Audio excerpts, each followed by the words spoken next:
What's going on? It is Tuesday, May 3rd, 2022. This is going to be a long video because it's a tips video, right? I would stick with it. There's a lot of good information in here. So let's just get to it. Right away, let me tell you this. I make at least $100 every single time I work. Part-time, working after work. That's an average, but it's much more than 100. For instance, I made $172 on Thursday. I only worked 5 hours. I made $114 on Friday. I only worked 4 hours. Do I ever make under $100? Yeah, but it's always very close. Always very close. Okay, when I work full time, I make $300 every single time. Have I ever made less? Yes. But on average, it's much more than $300. For instance, Saturday I worked full time. I made $331. The Wednesday before that, about the same amount.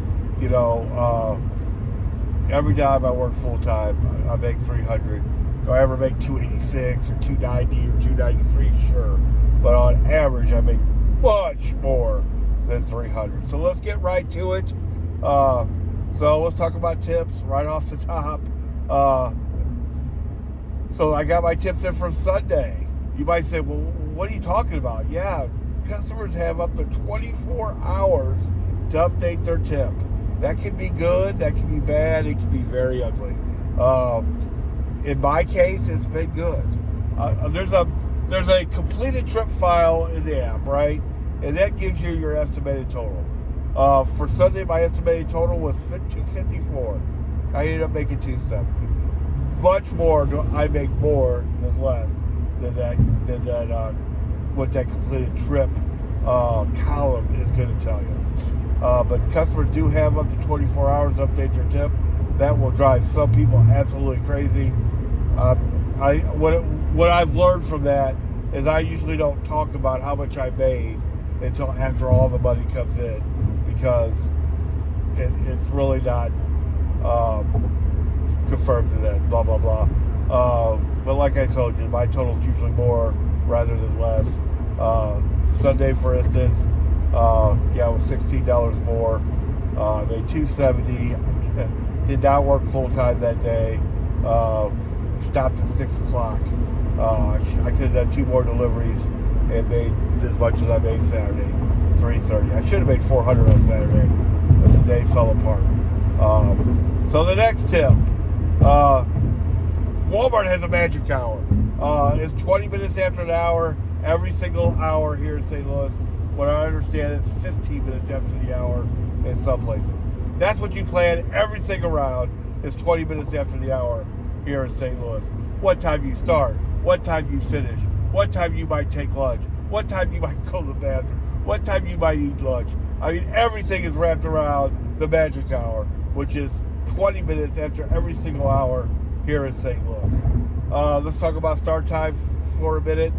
If you're going to work full time, you want to get out as early as you possibly can. Now, for me, that's 8:20, because I have to get some rest sometimes, and I do this. I do have a W-2 too. But if I didn't have that W-2, it would be 7:20. You don't have to be right on in your area to start the app, people. Both Saturday and Sunday, I started at 8:20, but I turned the app on at least 10 or 15 miles away from my area, because I have to drive there.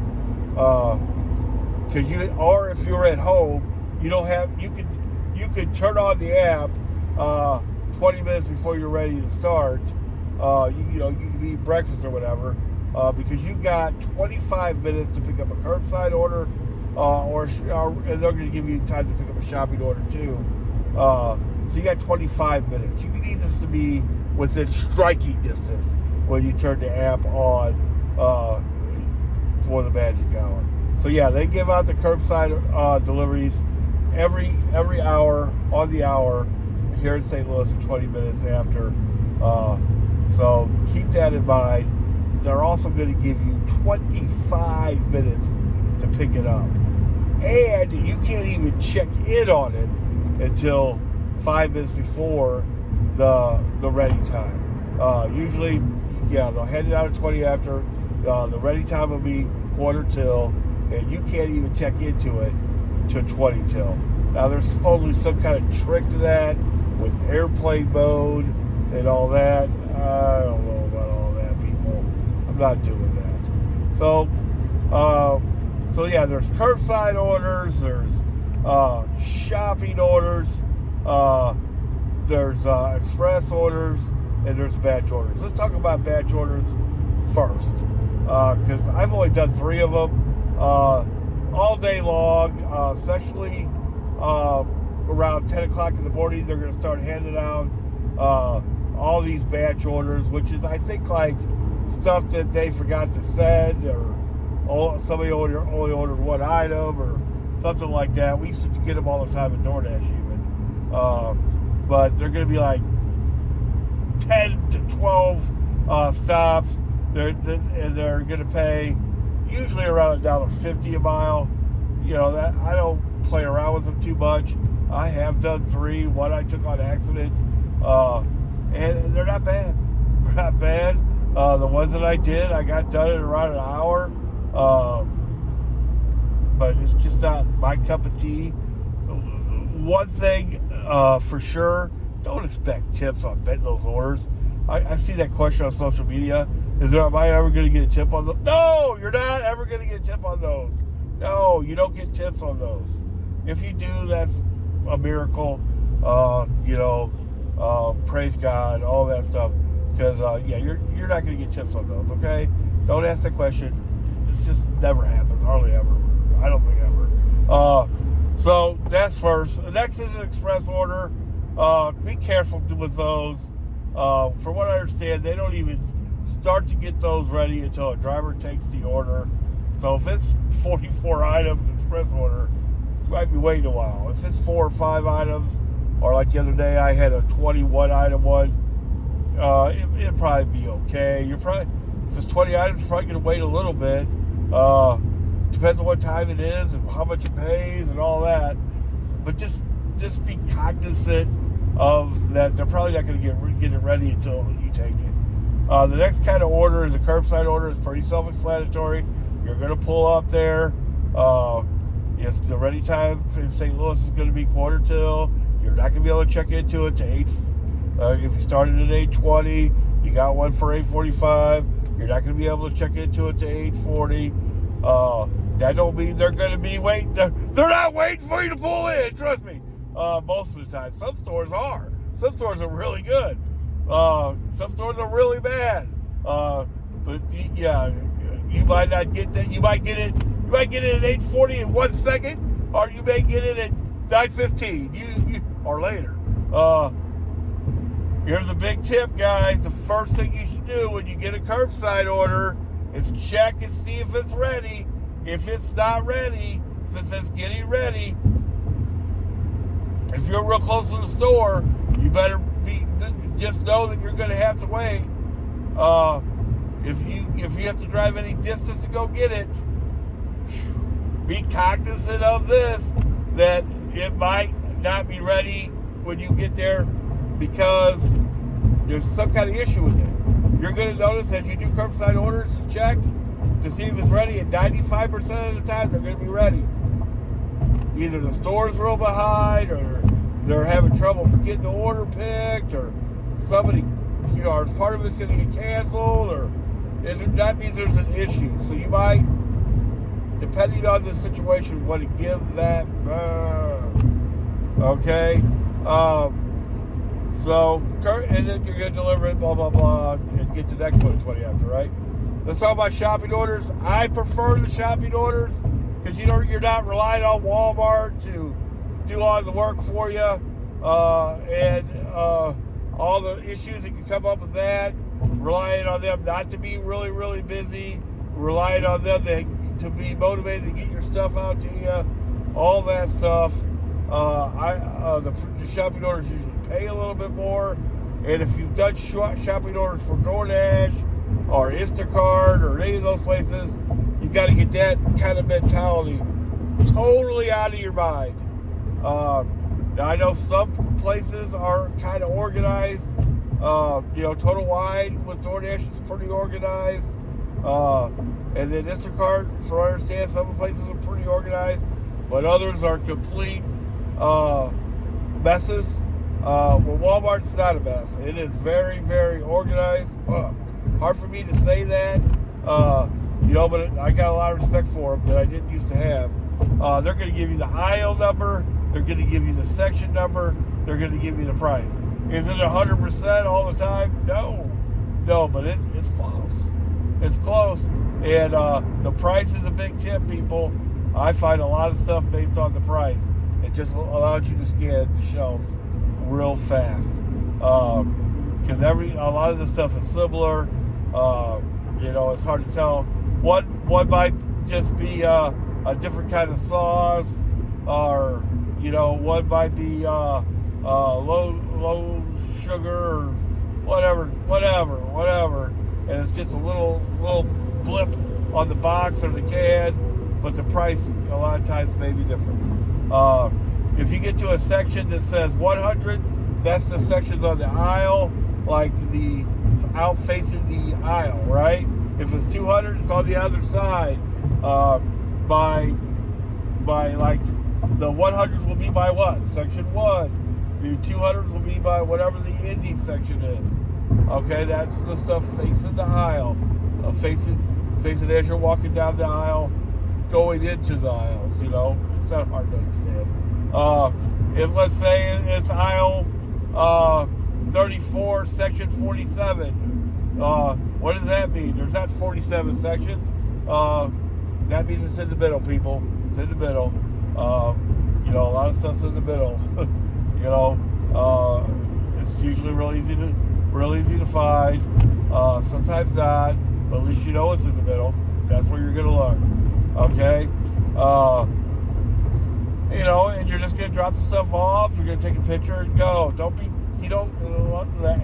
Some people I see that read this on social media all the time, that you gotta actually make contact with the customer and all that. I don't do that. They order the stuff. They're getting the text to say it's delivered. I do knock on the door, which I never did with DoorDash or anything, because it does say to do that right there on the app. But as far as making contact with the people and all that, I don't do that.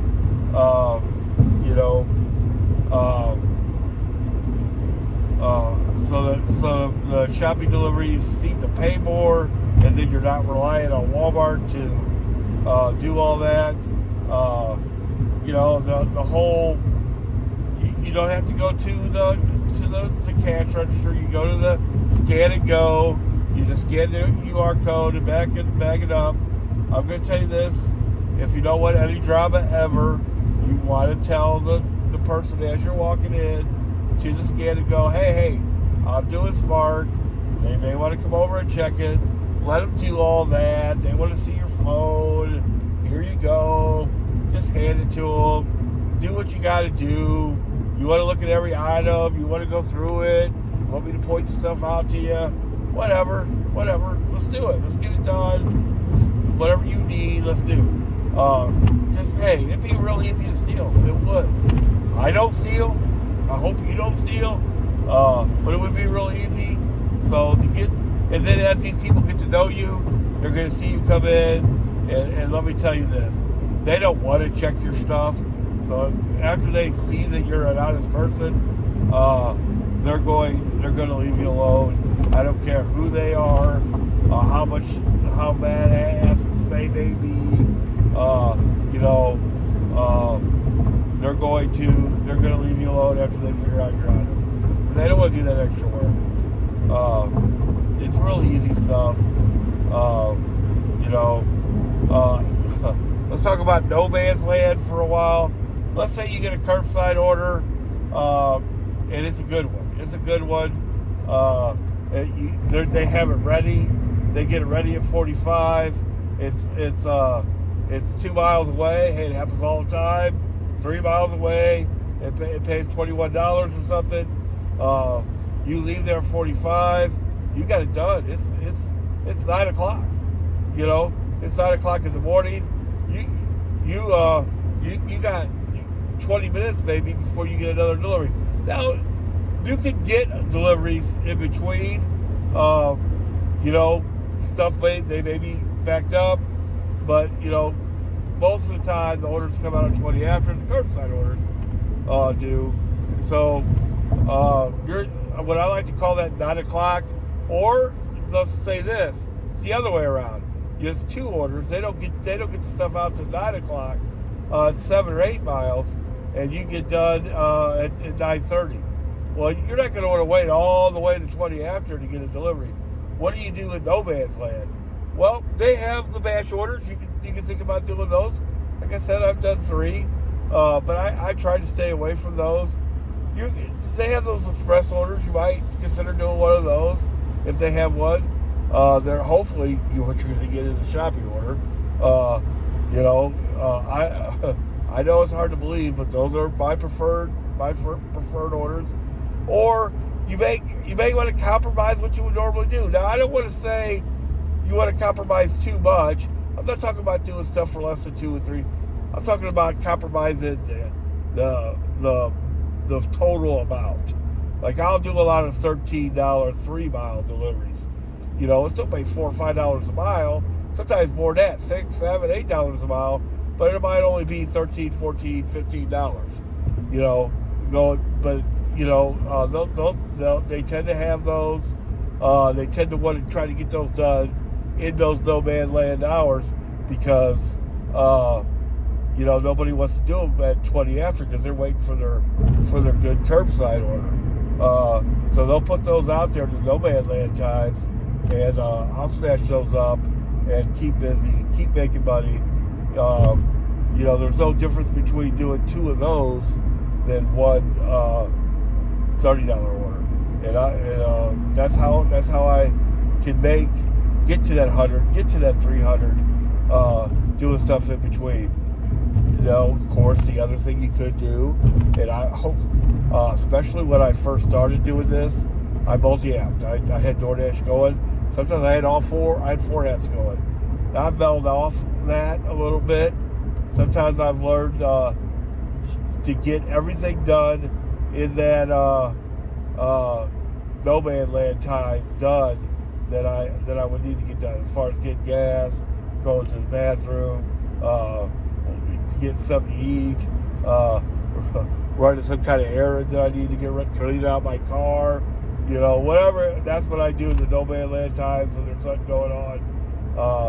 Sometimes I'll do a real weird thing. I'll just take a break, because some days, you're going to be cooking all day, and some days it's a grind, and you're going to miss the magic hour.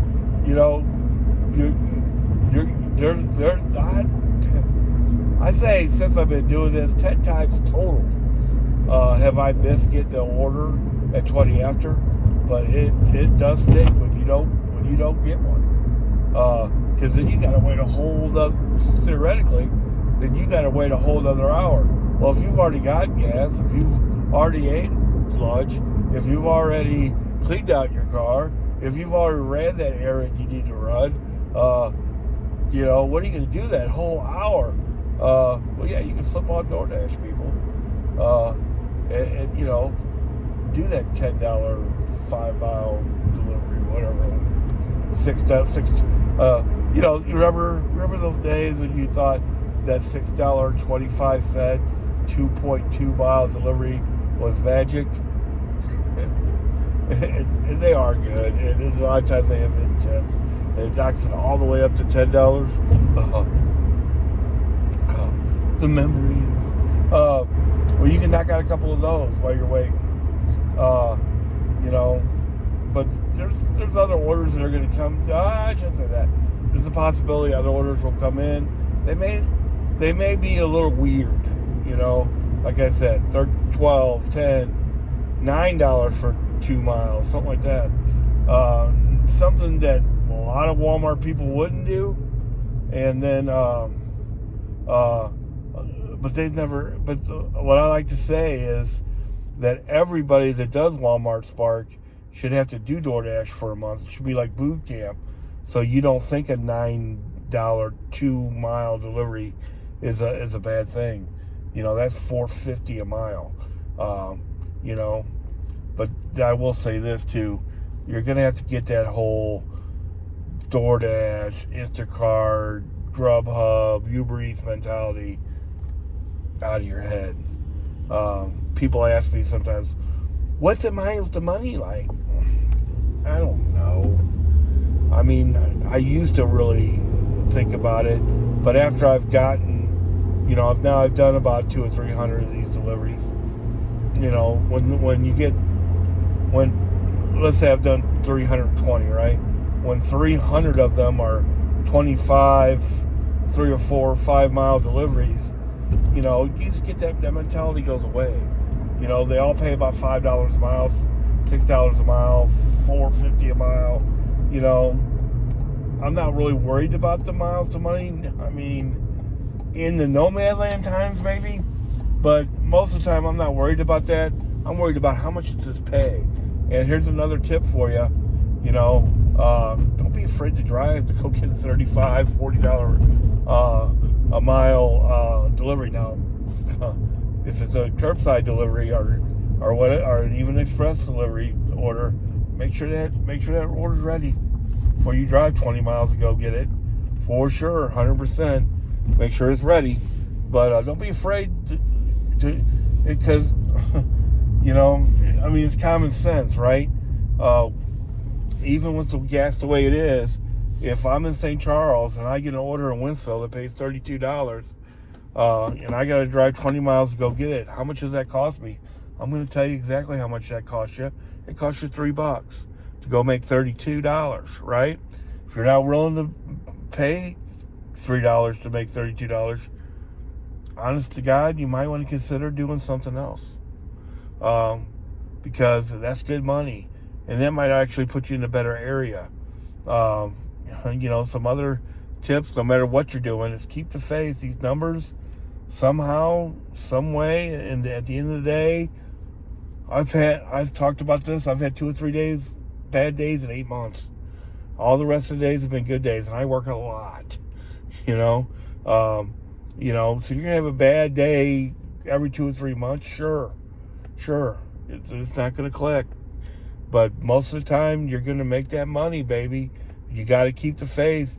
Got to get out earlier. Sometimes you got to work later. That's why you see those incentives after 8 o'clock. They're trying to get people to stay. Do that last delivery, that last 8:20 delivery. You got to be that person if you want to make that $100 every single time.